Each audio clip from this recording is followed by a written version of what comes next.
Mga master, sa ngayon ay hindi lamang usapin sa pagtaas ng sahod yung mga nababasa po natin, kundi pwede raw o kaya ay nagtatanong din po sila kung totoo ba, legit ba na tataas daw itong Personal Economic Relief Allowance or pera. Kaya sa episode na ito, tingnan po natin yung magiging pagkakaiba ng kanila pong epekto kung tataas ang sahod at ang pera or Personal Economic Relief Allowance.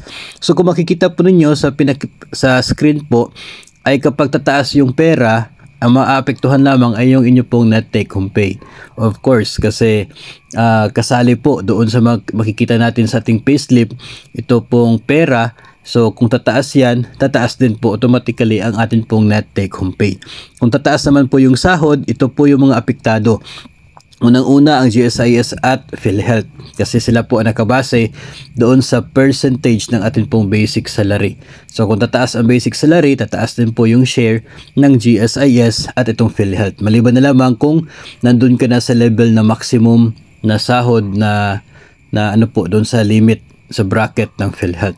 Ang taxes naman ay expected din po na tataas kung tataas yung sahod mo kasi tataas ang magiging taxable income. Of course, at least kahit po tumaas yung PhilHealth, GSIS at yung tax, magkakaroon pa rin naman ng net increase sa inyo pong net take home pay. Pero hindi na po katulad doon sa gross. Sadyang maliit na po siya compared doon sa gross increase.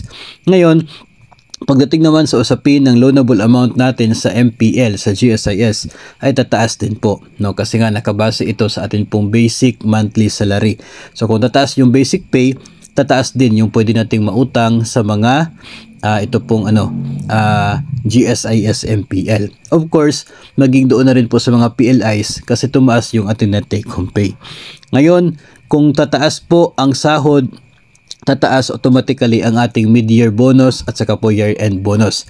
Maging ito pong ating matatanggap na PBB if ever tayo po ay eligible. Kasi yung tatlong yan ay nakabase sa kung magkano yung atin pong monthly basic salary. Mas mataas na sahod, mas mataas na mid-year bonus, mas mataas na year-end bonus, at mas mataas na PBB if maging eligible po.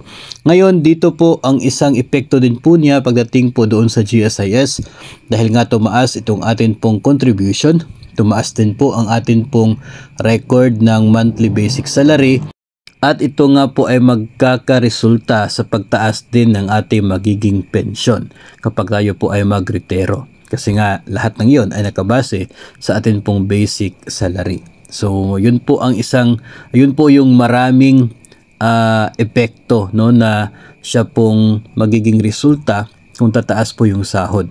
Well, dito po ay at least pare-pareho rin naman po ito na mayroon po magandang epekto as a whole para po sa ating lahat. No, kahit saan po dito sa pera o kaya sa sahod yung tataas, pare-pareho naman po talaga na mayroon po maganda o mabuting epekto na idudulot po para sa atin, and I know na tayo po ay maging masaya. Pero kung kayo po mga master ang tatanungin, saan po ang mas gusto niyo na tataas? Kayo po ba ay doon sa team salary or doon po sa team pera?